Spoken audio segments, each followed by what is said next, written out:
He was a hero to some, but a joke to others. Then he disappeared and became a mystery to everyone. Why would the icon that paved the way and built an entire empire walk away from it? Alarmed and suspicious, people came up with wild conspiracies. But by the time the truth came out, it was too late, and even more heartbreaking. After years in the spotlight, Richard Simmons suddenly disappeared, leaving many to speculate why. But after countless horrific accusations, he put out an explanation, and it was more disturbing than anyone imagined. Stick around for more on that later. Born in 1948 and raised in New Orleans, Richard soon discovered he wasn't like other kids. Once Richard began overeating and gaining weight at 5 years old, he couldn't stop. He became an easy target at school. He transformed into the class clown and jester as a coping mechanism. But things were about to get so much worse. Richard entered adulthood even worse off physically and mentally. No one, especially Richard, expected what happened on his college exchange to Florence. At first, the 20-year-old had the time of his life. The food in Italy didn't hurt.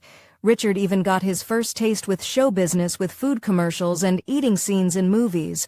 But someone saw right through Richard and called him out. From that moment forward, he would never be the same. Richard remembered this night for the rest of his life. He found a note on his car that read, "Dear Richard, you're very funny, but fat people die young. Please don't die." Before losing weight was a quest to fit in and be cool. Now it was a fight for his life, but losing the big weight required a big change. Richard found the solution, or so he thought. Overnight, food went from being a lover to an enemy. Richard could give methods like dieting, weight loss pills, and Weight Watchers another go, but he'd already been there and done that. Not only did these things not work for him, they left him bigger. So Richard upped the ante. He stopped eating entirely. Richard lost a lot of weight, but he also lost his health. In only 2.5 months, he lost over 100 pounds. His skin turned gray, and his hair fell out. He lied to himself about what was happening, and then it got worse. He passed out during a walk and woke up in a hospital. His body was shutting down. Richard could no longer ignore the price of his weight loss, his life. He may have only spent a few days recovering, but he wasn't out of the woods yet. Richard's next big move took him to New York City, where he found a new way to lose weight. He wanted to work in fashion illustration, but settled for a waiter job in a restaurant. There he noticed a coworker ate everything while gaining nothing. He begged for her secret. Turns out she threw up everything she ate. She called it the ritual, and Richard quickly adopted her methods, going down another very dangerous path. While it was all fun and games at first, after a couple of months he began to feel and look sick. Richard, unable to connect the dots, thought he picked up a virus. He went to a doctor who figured it out and didn't hold back. Once Richard learned about the dangers of bulimia, he never did it again. But he remained trapped in the cycle of it, dieting, weight gain, and misery. To get out of it, he first had to get out of the city. Weight loss wasn't Richard's strongest suit. People were. He was such a charming waiter that a customer offered him a job. He took it and began traveling around the country marketing makeup. Richard was amazing at it, but wasn't fulfilled. He wanted more from life. The City of Angels called out to him, and he answered her call. Richard lacked a plan, but had more than enough people skills to make up for it. He worked at a new restaurant as a waiter and helped turn it into a hot spot. But at the same time, he found and experimented with new diets. He tried everything from shakes to laxatives. Nothing worked. He wasn't in any better shape mentally and physically. But this was about to change. Richard couldn't resist a weight loss trend, and workout classes were no exception. He found a class and an instructor that he loved. It took only one class to convince him that exercise could and should be fun. He couldn't wait to go back. But the instructor kicked him out after the first class because he was the only man. These were planting themselves in Richard's mind. Richard realized the fitness industry had a problem. Most workout classes catered towards people who were already fit. These studios excluded everyone who wasn't fit or was overweight, not to mention the classes excluding people for things like their gender. Richard knew what he had to do. Everything he'd gone through led up to this moment. Richard, taking the biggest risk of his life, opened the Anatomy Asylum, an exercise studio. This gamble paid off. And then some. Word of mouth spread like wildfire. People realized the Anatomy Asylum wasn't a normal studio, and Richard Simmons wasn't a normal instructor. They were revolutionary and game-changing. Fitness would never be the same. Richard wasn't like most fitness instructors. He welcomed all genders, sizes, ages, and fitness levels, and he made his classes joyful. He also criticized fad diets. Instead, he advocated for staying active, having fun, and eating a sensible diet. Richard was vulnerable about his struggles, which inspired others to open up too. He deserved everything that was coming his way. Richard was a fitness instructor turned icon, especially in the 1980s and 1990s. He made best-selling workout videos. He wrote 9 books. He sold fitness products. He made countless television appearances. The most notable one was a reoccurring role as himself on General Hospital. Then he starred in the Emmy-winning The Richard Simmons Show from 1980 to 1984. But his greatest achievements had nothing to do with sales, money, or awards. His work helped others and himself. His career managed to do what the countless fad diets couldn't. He lost weight and kept it off. Richard broke the cycle of yo-yo dieting that trapped him since childhood. He was free. He felt on top of his game physically and mentally. But even all that pales in comparison to what Richard did for his fans. Richard was more than just a good fitness instructor. He was a good person. His impact goes beyond helping millions of people lose millions of pounds. Richard truly cared about helping and connecting with his fans. He spent hours every week answering letters, emails, and phone calls. Richard adored his work and his fans and showed it in hilarious ways. Richard's friend, Dan Taberski, will never forget a dinner they shared. Richard went to the bathroom but never came back. The table wondered where he went, and they noticed a group jumping up and down outside the restaurant window. They realized Richard went outside and was actually exercising with people in the street. He was always good to fans, even when some crossed the line. Richard's persona was polarizing. His signature outfit was a bedazzled tank top and tiny dolphin shorts. His personality was flamboyant and his body was normal. He didn't fit and refused to fit into the mainstream machismo. Speculation about orientation followed Richard throughout his entire adult life. Richard refused to give in. After all, he didn't owe anyone an explanation. At most, he revealed his refusal to marry. Richard explained he was too devoted to his work. He compared it to priests choosing celibacy. And Richard explained that he didn't need a spouse and kids because he saw his fans as family. But there was one exception. Richard needed a housekeeper, and Teresa Reveles needed a job. It was a platonic love at first sight. Well, it was on Richard's end. She showed up to his house for a trial period, but he wondered, "Where are your clothes? Where's your big suitcase?" She replied, "I just bring the suitcase because I only try this for 2 weeks. If you don't like me or you don't like my cooking, then I can't work." His response shocked her. Richard told her, "You are never going to leave. We are going to be together until I die." It was the start of what probably was Richard's longest and most intimate relationship. Teresa was so much more than a housekeeper to Richard. They lived together, traveled together, exercised together, and ate every meal together. She was there for Richard when he needed it the most.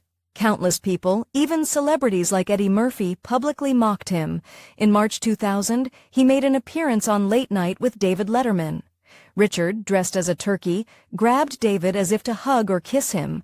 The host responded by spraying his guest with a fire extinguisher. It led to a severe asthma episode and a very disappointed Richard. He boycotted the show for 6 years. Richard tried to stay out of drama, but it kept finding him. Richard was kind to others, but they weren't always kind in return. In March 2004, fans spotted him in an airport. The 55-year-old happily took photos and signed autographs. Enter Chris Farney. He was 23 years old and a total macho man. He ridiculed Richard's workout videos to his face. Richard didn't take this well and did something no one expected. Richard had a lot of patience, but it wasn't endless, and on that day, it ran out.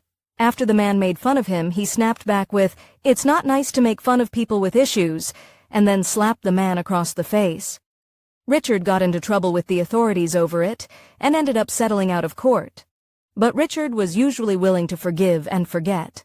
Richard returned to the David Letterman show in November 2006. This time, Richard advertised and demonstrated a kitchen steamer. David put a tray that didn't belong underneath the appliance. When Richard turned the steamer on, it exploded and caught fire. The 58-year-old ran for his life. It was another incident, but Richard forgave David and even joked about it. But his time in the spotlight was running out. Richard disappeared from public life in 2014. This meant no more appearances and no more classes. It was a big and out-of-character change for him. Curiosity turned into concern among fans. Then it became alarming once some of Richard's friends began speaking out. Turns out they had no idea what was going on with Richard either. Richard didn't just ghost the general public. He ghosted most of his friends and acquaintances. Some friends revealed that they hadn't seen Richard in years, and they were also suspicious, if not outright accusatory. In 2016, people began speculating that Teresa was holding him hostage. Mauro Oliveira, Richard's former masseuse and assistant, made it so much worse. He told CNN, "I feel that Richard is now being controlled by the very people that he controlled his whole life." He went on to say, "Controlled in the sense that they are taking advantage of his weak mental state.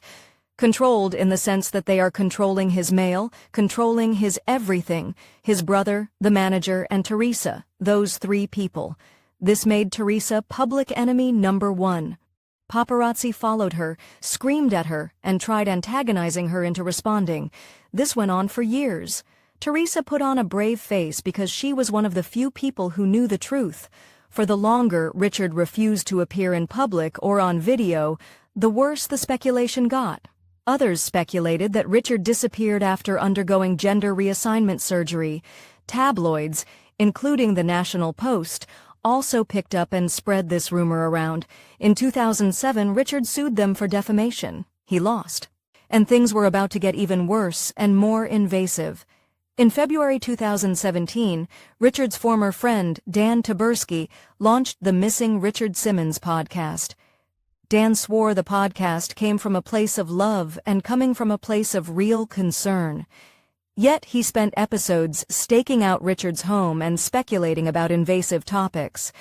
Despite criticisms that it was invasive and exploitative, the podcast became a hit.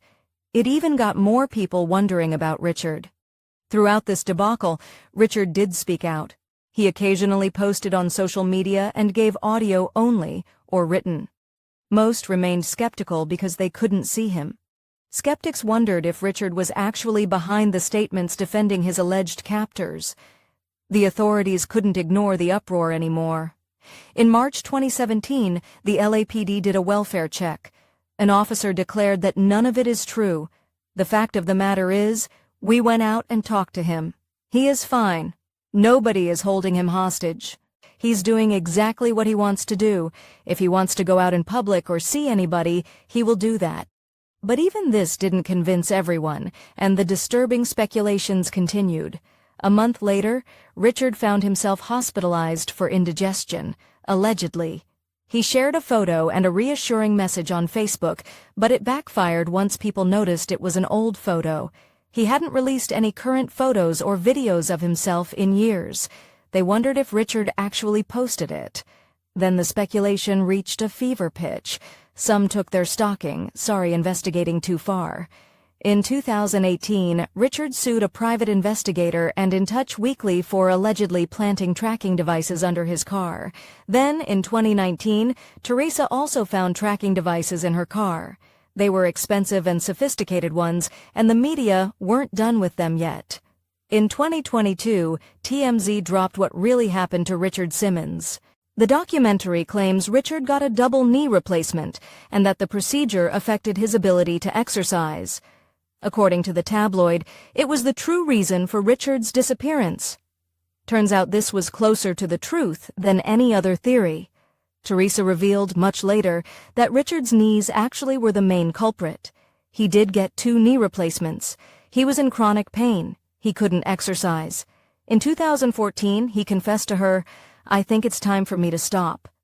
She tried to talk him out of it, but Richard didn't budge, and he had another heartbreaking reason. Teresa also revealed he thought he looked too old. He didn't want anyone to see him. He kept telling her, "I don't want people to see me. I don't look that beautiful anymore, Teresa." But few people knew the truth about his health or insecurities.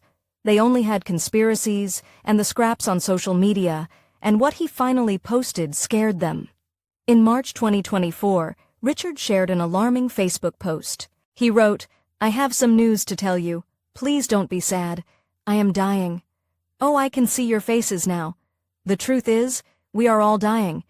Every day we live, we are getting closer to our death." He rushed to clarify, saying, "I am not dying." It was a message about saying how we should embrace every day that we have. But the very next day, he shared something even more horrifying. The following day, Richard shocked his fans again. He revealed that he'd been diagnosed with skin cancer. He went on to clarify that this happened so many years ago. He was sharing this now to encourage people to take care of themselves. A few months later, Richard took the biggest step back into the public, and he shared a secret that everyone spent years anticipating. On July 11, 2024, he did his first interview in a decade with People. Richard reflected on his life and set the record straight on his disappearance. He revealed that he still talked to fans and was working on upcoming projects. Richard even revealed that he does go outside, in disguise. He felt excited and hopeful about the future. Little did he know, the future was short-lived. For exclusive perks like early access to new videos, priority replies to your comments, and to have your say on future content, consider becoming a Factor 8 member. On top of that, your support helps keep the channel going. Click the link in the description for more details. When Richard got home, tragedy struck. Richard came home and suffered a devastating fall. He woke up the next day on his 76th birthday and realized, "I can't go down. My legs hurt a lot." Teresa urged him to go to the hospital, fearing he may have broken his leg.